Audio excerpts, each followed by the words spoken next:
Welcome to Mind of the Forest, a podcast of the Louisiana Forestry Association. I'm your host, Jeff Zeringue, media specialist for the LFA.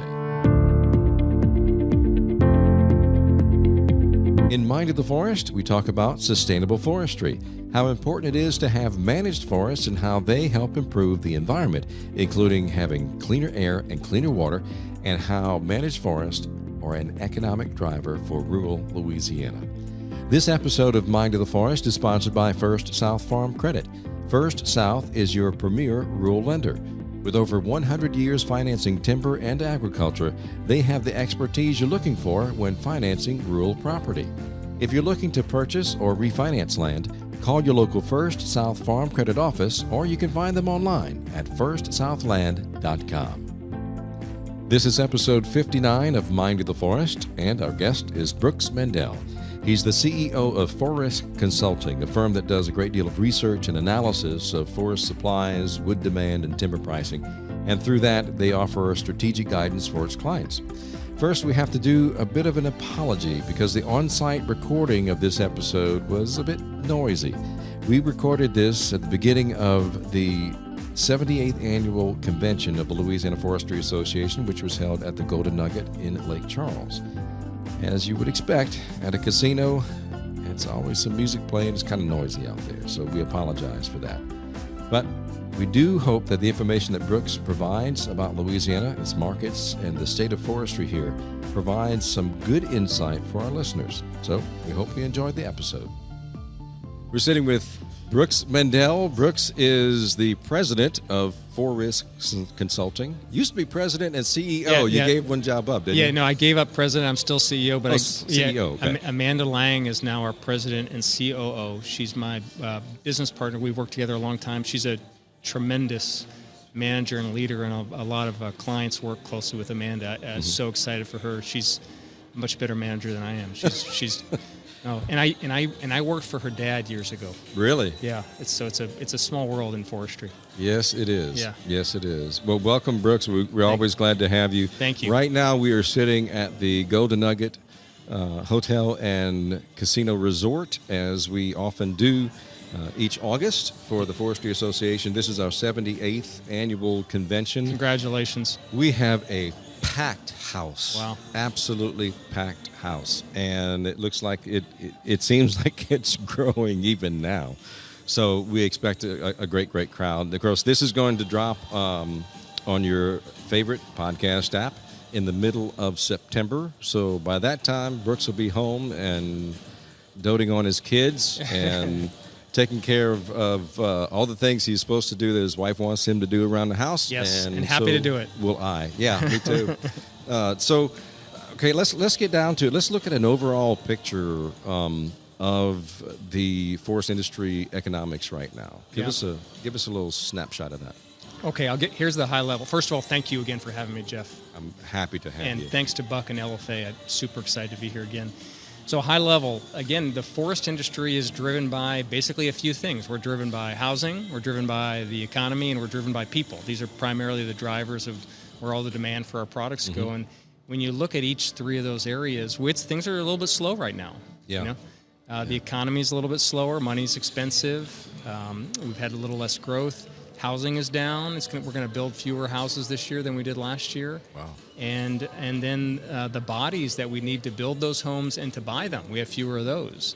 And so the demographics are changing in the country. So things have slowed down a little bit. But the big thing that I would highlight is there is a fair amount of uncertainty. You know, I make a lot of calls every quarter. So do the analysts, researchers on our team. We talk to a couple hundred folks a quarter. Yeah. And I've just gotten off a round of calls with guys in the Northwest, and they aren't allocating capital or making decisions right now with mills until they know the economy is going to be a little stronger. They're just running their mills enough to meet their order file. You know, they're meeting their orders, and so everything's sort of treading water right now. So things are a little bit slower. Wow. It's curious too, because we had gone through such hyperinflation for the past 4 years. Yeah. There's a change of administration, and there's all this talk about things get better, and it's a ship. It's not a speedboat. You cannot turn it very quickly, so it takes a little bit. Interest rates are affecting how people buy houses, or how soon they can buy houses, or Yeah. make a decision to buy a house, or to build. So, and I do remember, it seems not that long ago, maybe 4 or 5 years ago, you were talking about how we have a home shortage, that we need to build so many more homes. Is that still the case, or is it just do we not need those homes again, or is it because the economic drivers have slowed things down to where that's just not going to happen as quickly as we expected? So I'll tell you on this story of do we need the homes, I'll highlight two big themes and a couple smaller things. Okay. But at a high level, we need the homes. We need homes. The housing stock is the oldest it's ever been in the history of the country, which is a thing I've been saying for the past 5 years. And it's not that I'm saying it; it just is. Everyone who studies it says, "Oh, the housing stock's the oldest ever." It's the going line. Yeah. In that world. So the houses are getting older, which is one. We need the homes, but it also is a reason why lumber sometimes does okay, because repair and remodeling is quite important, and we're repairing and remodeling. So that's a big deal, and so we do need some homes. The other big story is immigration policy really affects housing.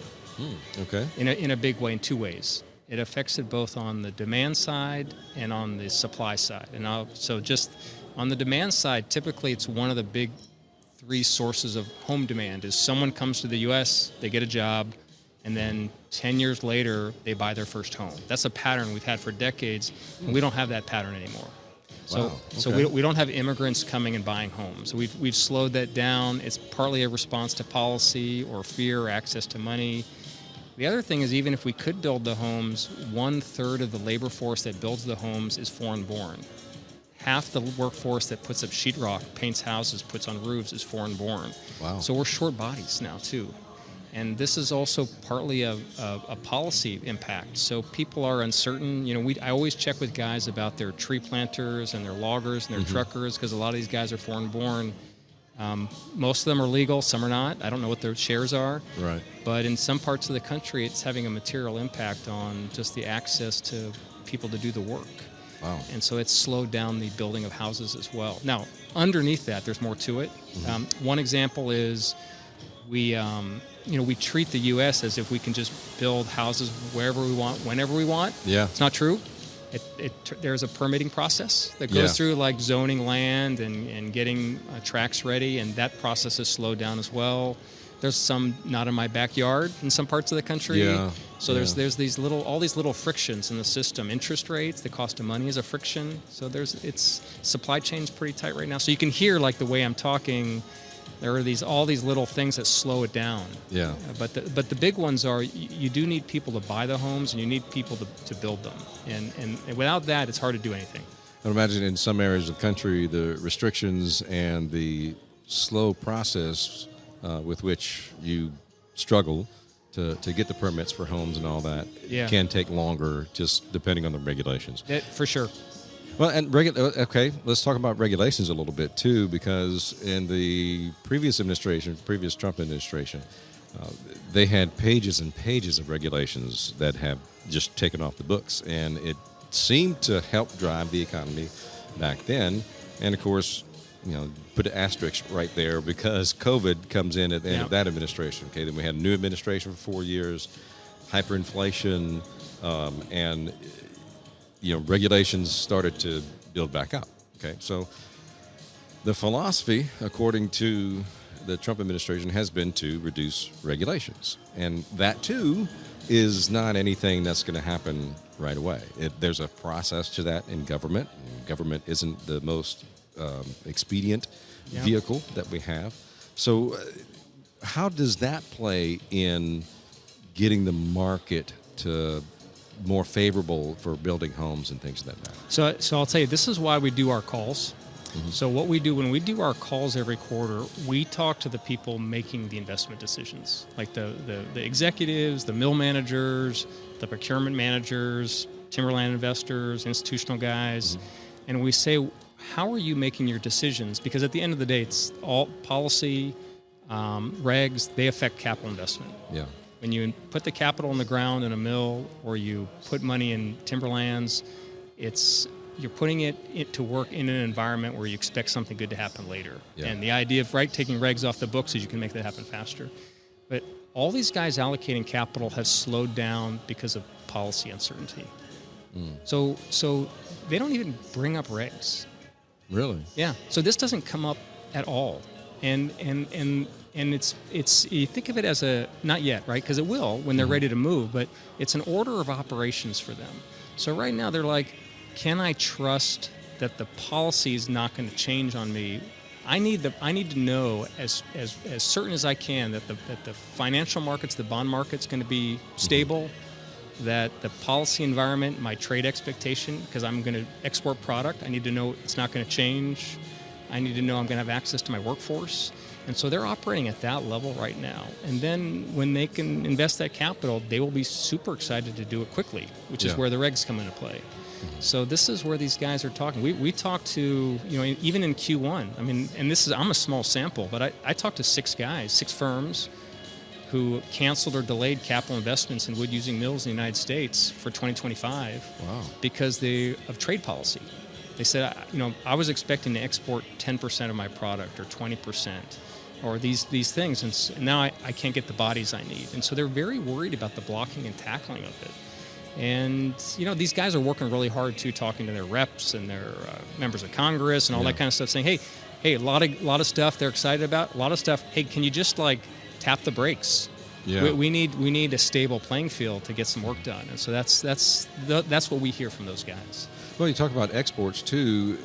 Tariffs have been in the news ever since January 20th. Yeah. And it is curious to me, too, because we have a lot of Canadian companies in Louisiana now. Yes. And in the region Yes. of this part of the South. So how does that play into our industry? Yeah, the tariff thing is quite important. And net, it's I will say this, the tariff policies that we have in the works with Canada, they're not affecting a lot of things directly right now.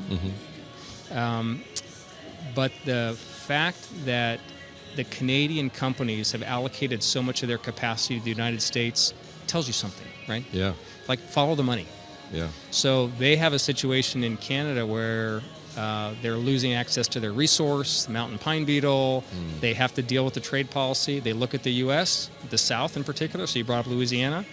The U.S. South accounts for now 53% of the homes in the South. We have plentiful, privately owned, sustainable forest resources here. We have bodies. People want to work. We have a friendly environment at the state level, encouraging and supporting economic development in the state of Louisiana. I mean, I've seen those guys give their talks here. They do a super job. They're super well organized. They'll bring you a full meal, 3-course meal. Let's have the conversation and sign the paperwork. And so the state's been super friendly and encouraging the guys trying to invest capital here. That's been quite important. It has. I mean, Canfor has a new mill that's been up and running for just a couple of years now. Interfor came in and bought the old GP in DeQuincy. Yep. So that's going and going. We've got a second venture between Hunt Forest Products and Tokal Industries, which has apparently been a really successful partnership to look at. So what a great model. I just love this. One thing when the guys in Canada first started moving to the South, this was they really first started 30 years ago, but 20 years ago started in earnest. And I was curious because Canadian forest products guys, their expertise, I'm generalizing, so I got to be careful, right? But generally speaking, the Canadian operators were some of the best mill operators on the continent. And in the South, we had some of the best procurement foresters on the continent, because you didn't have to work real hard to procure wood in Canada because it was managed at the province level, and they had these arrangements, right? I mean, the loggers worked hard and the truckers worked hard, but you didn't have a procurement forester going out there and knocking on doors or doing all the bid sales. That just was not happening. Yeah. So some of the early guys who came down south with their Canadian operations, and I've talked to operators in the South who said, we learned a lot from the Canadian guys when they came down and talked about how they run a mill. So there was some, and then they left us alone when they realized how much we knew about buying and managing wood for procurement or forests, because that's not their world. And so the guys who did that, you sort of got the best of both worlds. And so these are good examples, the ones you're highlighting of. You can see if you go on the ground, oh yeah, it takes a while to figure out. I mean, it's like getting married, right? You figure out what the partnership is. Right. But in these cases, these are good examples of people bringing their strengths to the table. It's curious too. Teal Jones is opening up, and they're starting to produce wood, and it's no longer a Canadian company though. But they had two brothers from Canada came down. They got some local investors in Shreveport area in northwest Louisiana. Yeah, built this mill, and now it's Sumitomo. Sumitomo, exactly. Sumitomo, okay. Yeah, exactly. And as a matter of fact, we have a representative attending our conference. Oh, super. This week. Great. So we're really excited. I'm hoping to meet him or her. We can corner by the him name. or her. I can't tell who it is, but I'd love to meet him and love to talk to him. Yeah, but I'd love to hear their story. Is that a unique situation for the Japanese company to come in and start into this? It is. There are a few examples now of Japanese companies coming and doing that in the U.S. Also on the timberland side, we have other examples of internationally based companies partnering with U.S. companies or acquiring assets. Another example is Suzano from South America, and these are firms where they're doing the same thing that the Canadian companies did. They're looking around the planet and they're figuring out where's the market, where are the trees that are sustainable that we can manage to our certification standard and do it in a pretty cost-effective, technologically advanced way. And when you screen the planet in this sort of way, the U.S. South often comes up as one of the just top places. We're technologically advanced. We have pretty good capital markets. We have labor. We have privately owned forest. It's sustainably managed, and so you're able to check all these boxes. There's a couple other places on the planet that check those boxes, but we're pretty unique, and we're really close to the customers. Yeah. So you don't have anybody locating in the South and exporting 100% of their product. No, most of it's being consumed here, and you might export some. Right. But that's the U.S. is we eat our own dog food here, so to speak. You know, we are the market. Yeah. Is that a toehold for Japan or Japanese companies to they're getting into Louisiana now, and we have such a tremendous wood basket throughout the South. Really. No, it's a great insight. That's a great way to express it. Yeah. Exactly, a toehold, and you see other guys doing it too. Just to cite other examples, some of them are doing it in Louisiana or in neighboring states, but someone like an IKEA, right? Yeah. They make so this is a European-based company, furniture, and they've been acquiring timberland assets in the United States, partly because they want their supply chain and their resource being closer to where it's made and sold to customer. That way they don't have to be putting things on ships across oceans. And you see Japanese companies doing it, South American companies doing it. And you don't have to worry about the tariffs either. Correct. So this is so when you talk about the tariffs, this idea of once you're located in the U.S., you're producing a U.S. product for a U.S. market. And so you could see where some of the policy stuff and some of the tariff stuff could encourage a shaping or economic development in some sectors that could be advantageous for the U.S. market. So, it's sort of sector by sector, but in cases you can see where, that this lines up. Some of the news hasn't been all good. Yeah. This year we really got hit hard. Unfortunately, IP had to close their mill in Campton. It's a paper mill, and paper mills seem to be the ones that close more often. Yeah. Is that a good assessment, or? I always feel bad when I'm talking about closing paper mills because they're so important to our sector. They do get the headlines because they're so big. They are big, and they employ a lot of people. They really do. And to shut one down is hundreds of jobs, and it's communities, and it's local governments that lose out on that as well. Yeah. And it was hard to say. We counted so much on paper mills for the pulpwood. Yeah. To get that second thinnings out, so you can grow the bigger. So important. Bigger wood for lumber. Yeah. And so that factor is affected, is it not? It absolutely is. It's another good insight is. So at Forisk, one of the research programs we have is we track forest management around the country. And every other year in the South, we get data from about 35 companies on 25 million acres of timberland in the South. Super detailed info on their silviculture management, including many firms in Louisiana. And one of the insights that comes out of that research, and they get the results in exchange for participating in the research. So so this is how it works. So one of the insights is when these pulp mills have been closing, and you're exactly right, we've lost. So the pulp and paper, the wood-consuming side of the pulp and paper sector over the past 30 years has dropped 20% plus or minus. I forget the exact number, but that is the magnitude of it. Wow. And we've lost more capacity in the South than any other region in the U.S. But that's true because we're the biggest. Mm-hmm. The region that suffered the most is the Northwest. Really? Yeah. As a percent, they've lost a quarter of their Wow. wood-using pulping capacity. So, but in the South, you're exactly right. So what's happened? Pulpwood demand is down. Pulpwood prices are lower. Forest owners hate that. Mm-hmm. And the way that they're responding, and we get this in that silviculture research, is people are planting fewer trees today than they were 10 years ago. Like 100 trees fewer per acre, almost on that magnitude. So on average, we were close to 570, 580 trees per acre. Now our average in the South is 499. And so why would somebody do that? When you plant fewer trees, you're more focused on growing grade, you're going to grow less pulpwood. Mm-hmm. The other thing is we're moving from a trend of people thinning their forest twice to doing it once. Really? So that also generates less pulpwood. And you're exactly right. They are growing the trees to grow the saw timber, and the capital investments you mentioned for Louisiana are mostly saw timber oriented, which are more valuable trees. We can grow them faster than we used to. But it's also because we don't have pulpwood markets. And so people are just saying, well, let's just grow less pulpwood. And so the market is just adjusting to its needs, sounds like. They're trying to adjust. It takes time. The trees you harvest today are the ones you planted 25 years ago. So, the trees we're putting in the ground this year, we're thinking about what we're going to be doing thinning in 15 years and final harvest in 25 years, but that's how it works. That's curious too, because there are a lot of changes going on. Okay, and we've had the pellet mills in Louisiana. Mm-hmm. I hear there's talk of another pellet mill possible for Louisiana. We'll see.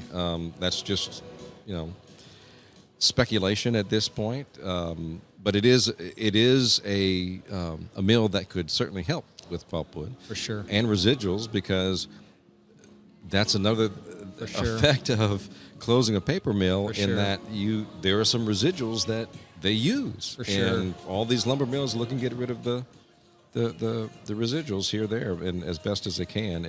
That makes it tough as well. Yeah, the Campty, like one thing that sometimes people forget with the closure on this point you're making, because again, it's exactly what's happening. We lost a market for pulpwood and chips. Campty also had one of the largest CHP plants in the state, so combined heat and power. So they were burning all the sort of the hog fuel and sawdust and other things to make power.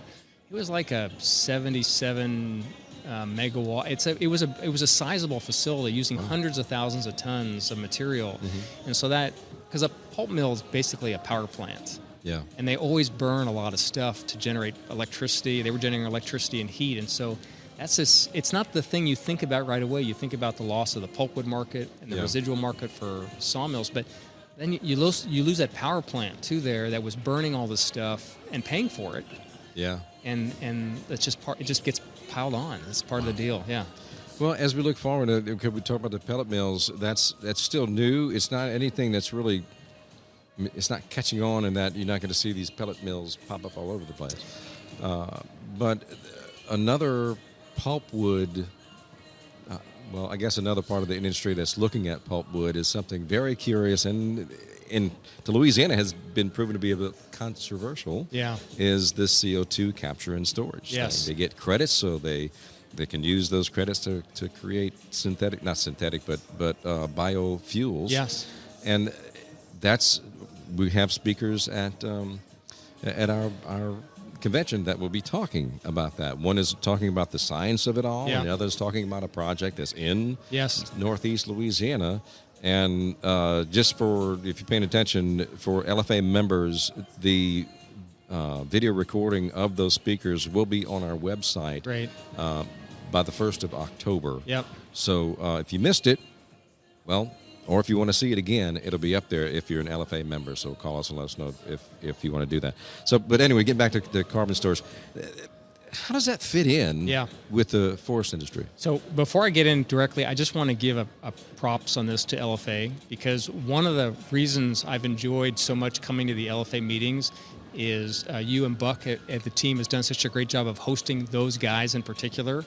And I've learned a lot about the liquid fuels and the carbon capture and storage and the advanced sort of sustainable aviation fuels from coming to these meetings, because the guys are available. They will answer your questions.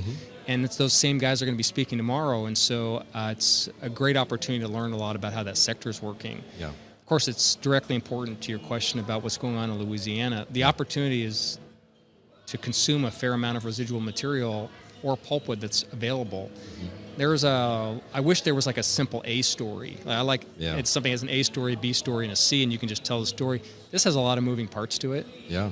A couple things I always think about is, does the technology work for this stuff? And this is still one of the challenges is the technology works in a lab and it works at pilot scale.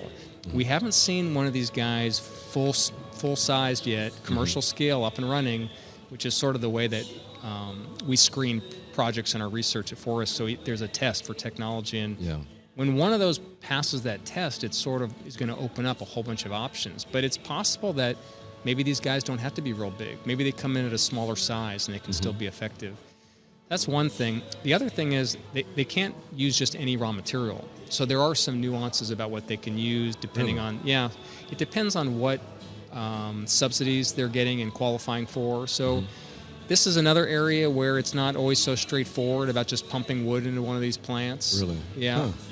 The subsidies, so the policy piece, which is something we were talking about earlier, quite important. Yeah. If they don't have the policy support, the economics don't work. Yeah. And actually, one of the gentlemen who's going to be speaking tomorrow walked through this at the LFA meeting. It was 2 or 3 years ago, but he walked through it in detail. He did a great job, and he said, "Yeah, here's my math." And he said, I get this subsidy for this product. I get this subsidy for what I'm selling. And he walked, so we could see in the room how important those subsidies are. And so if they don't get those, or if they're not secure, it puts those projects at risk too.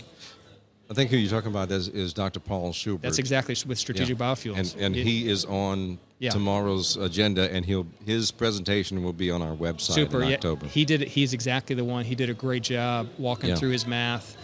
And even last year I was here. I think it was Arbor. I was at their booth, and they were walking through their technology, talking about the challenges quite openly.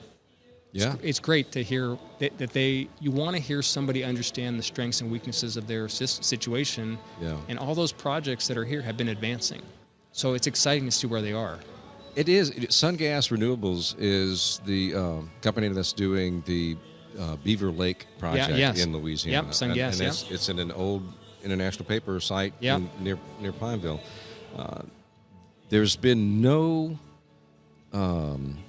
concern about the facility itself as far as making the methanol for the ship's fuel. Yeah.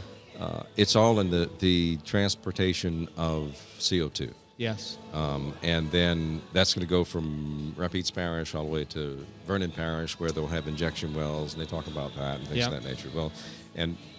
Actually, Corey Shercliffe with Cavern Solutions in Baton Rouge, she's going to be also another speaker, awesome. and she's going to talk about the science of all of that. Awesome. And that's been a big a big project, a big part of the controversy that's arisen with Sungas's project. It's not the plant itself and what it wants to do or produce. It's the injection into the ground. They say the injection into the ground, but most of the folks who are complaining about it, really, there's no injection well in Rapides Parish.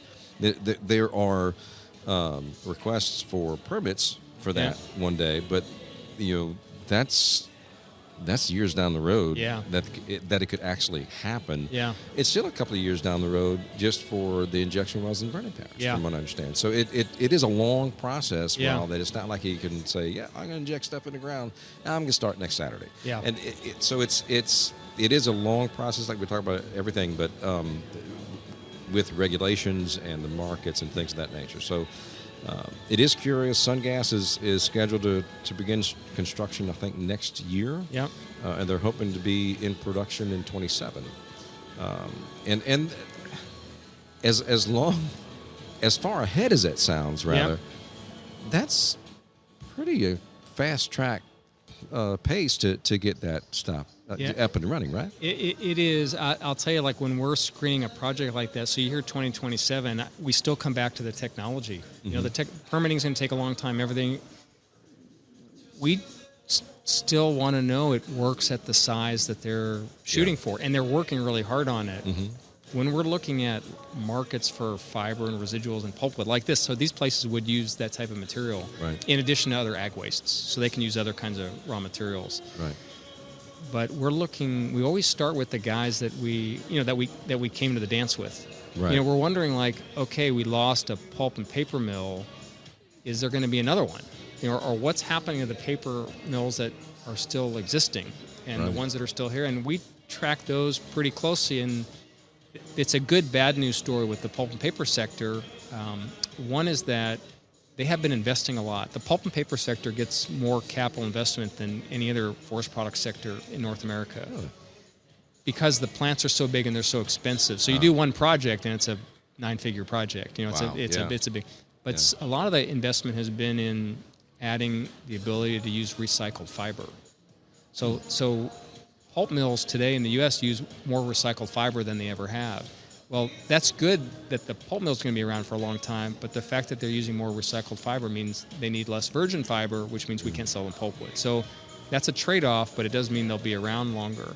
That said, there are other plants that are using pulpwood. We're adding OSB capacity in the south. Mm-hmm. Now, we've had Martco, has invested next door. We've had some good panel investments in Louisiana and neighboring states. That's been important. The pellets that you mentioned are quite important. They are a known off-the-shelf technology, about as basic as it comes in our sector. They have filled a lot of little niches, and we do have some sawmills that have co-located with pellet mills. One thing that we're trying to figure out is, are we going to be selling more pellets domestically in the U.S.? So it's always been a market in the New England, Lake States, and the West. Not as big of a market in the South. Could it be? I don't know.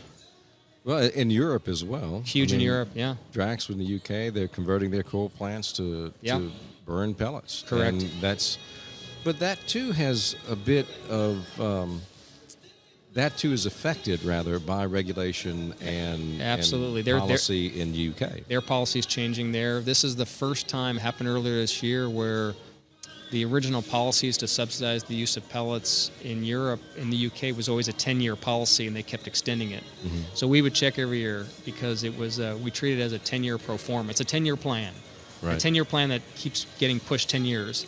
And now they've not done that for the first time.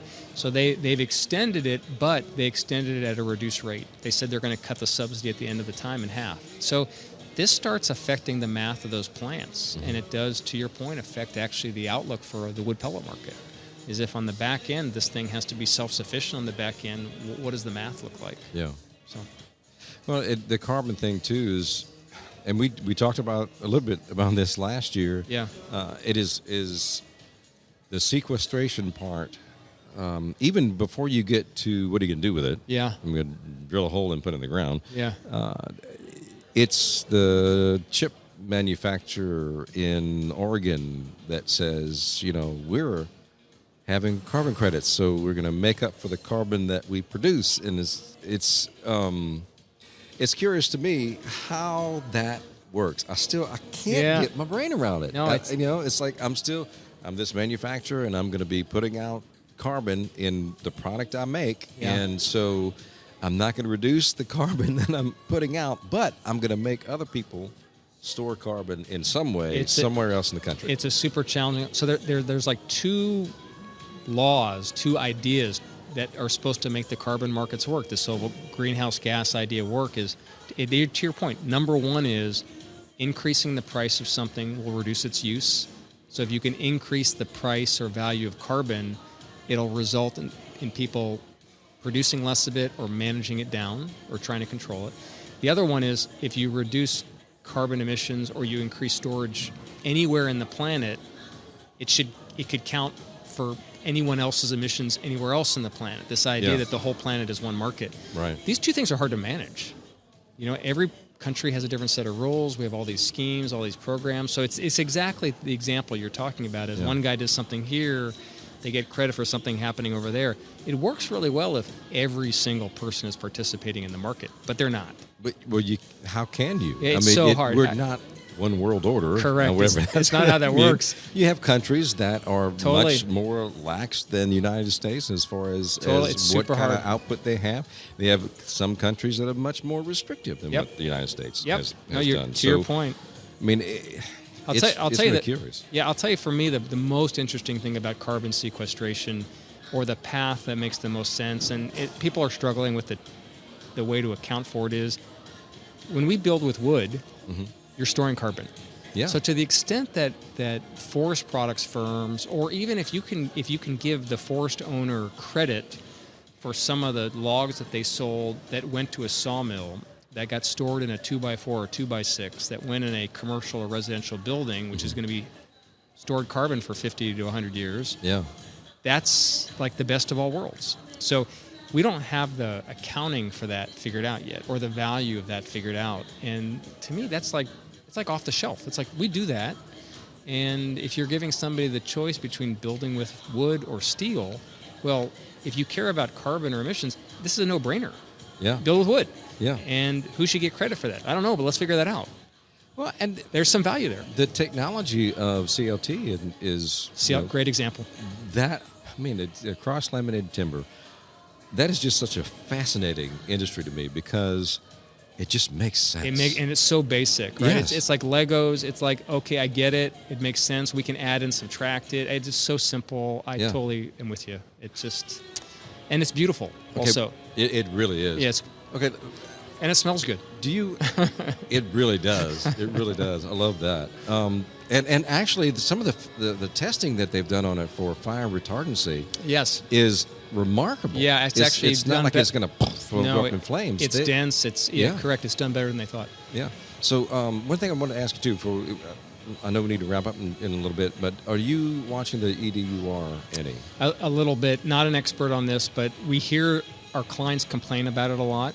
So we hear that. Yeah. I think the biggest thing that we hear from clients on EUDR is the fact that they're being asked to do something that on the European end, they're not ready to manage. So this is a big deal. It's like, why would you tell me to sort of get my processes and systems in place when you're not even ready on the receiving end to track all the paperwork and do the confirmation, this kind of stuff? But there is also a question about, like, what are you getting for it? Yeah. You know, like if EUDR, which is really the goal there at a high level, the program is to reduce deforestation at a high level. So I'm simplifying, right? That's not really an issue we have in the U.S. This is not like we don't have a deforestation. Focus on where do your 80-20. Focus on where the problem is. Right. We're growing. We have people like moving. You mentioned, start at the beginning of our podcast. Got foreign companies in Canada, Japan, South America coming to the U.S. because we have so much wood and it's so sustainably managed. Why are we getting layered with additional paperwork for something that's just verifying what we're sort of already doing? Exactly. And so the logic of it escapes me, and maybe it's because it's getting later in the day. I don't know, but it doesn't, from the economics of it too, for firms, it's just a cost right now. Yeah. And in some cases, they're being forced to do it just to participate in the market. So it's kind of frustrating. Well, and you will see the big corporations that will acquiesce to that. Correct. And include that in their audits and whatnot. Yeah. But at the same time, you're still looking at private landowners that really, you don't need to know. I mean, as a private landowner, 10-4. You don't need to know right that I'm sustainable. I have audits that show this. Yes. You don't need to know anything else. I mean, and there's plenty of, yeah. Is that just a different philosophy of we in America who enjoy our freedoms versus European countries that may not have the privacy policies that we have in the United States? Yeah, I don't know how to answer that, because I think about how we manage forests here, and the results are what they are. Yeah. And I come at it more from a cost benefit, because I'm an analyst, right? So I'm looking at it, it's like, does doing this thing make sense? EUDR, for example, or layering in. I was like, well, why does this make sense? Where's the value to it? What's the problem we're solving? And so I don't see any of that. And so that I'm like, well, we're like wasting all this effort. So that's where Yeah. I come at it from that angle. Right. And then you can look at the way that private forest owners in the U.S., in the South, manage their forests. And you can say, well, if that's what you want, just look at how we're managing it here. And we're basically doing exactly what you want by default, whether or not Right. it was by design for, the folks in Louisiana, Alabama, Mississippi, Georgia. We didn't do it to meet the European standard, but we're doing it the way we do it. And the results are pretty good. Yeah. So maybe something could be learned by somebody else, Right. Exactly. on this. I'd be curious to see the evolution of that. That's been kind of put off a little bit. Yeah. Finalization, but Yeah, right. It's not. The EUDR is still something that is on everyone's mind because it is a market that we'd like to send wood to. For sure. And it feels like the high-level concept of the EUDR program, again, the goal ultimately was to reduce deforestation. I mean, that's the A story, and then there's all the stuff underneath. Right. There is a way to get there, satisfy those questions it just feels like with less effort. Yeah. Because we do a lot of BMPs here. We do a lot of auditing. We have SFI. Some people do FSC. We have state-level stuff. There's all these researchers, LSU does the research. Right. Georgia's doing it. Alabama's doing it. We know what our forest owners are doing. So it seems like we can answer a lot of questions without a lot of effort. Well, Brooks, before we wrap up, I just can you give us an overall picture of 2025 and what we might be looking at for 2026? Yeah, so let's treat this as thanks for giving me 2026 as part of it, because that lets me end on a happier note. Because 2025 has been slower than people expected. People came into 2025 saying, well, the first half of the year will be slower, but the second half's going to kick up. We're not seeing that. People are sort of writing off the rest of the year. Part of it's just people are waiting and seeing. They're treading water. Mm-hmm. You look into 2026, things look a little bit better. There are a couple reasons for that. One is that people feel like we're going to have a much better handle on what the status is of the tariffs. So this is people just want some policy certainty. Whatever it's going to be, right. Let's just shake it out and see where we are, and then we can make some decisions and make some investments, because people want to invest. Then we'll also have a better handle on what the money markets are going to look like. So what's the interest rate going to be, and can people buy homes and stuff like that? That's going to be super important as well. And then also the other thing we have is people are making capital investments. Like even with the slowdown, the investments you mentioned, people have projects they're finishing this year. Even some of them are taking a little bit longer than expected. They're going to be ready in 2026. So then we have some wood demand with that. And if those things sort of line up, then we're going to have people buying more product, using more wood, building more homes, and then you can look at 2026 as being a little bit stronger than this year, and that would be great for everybody.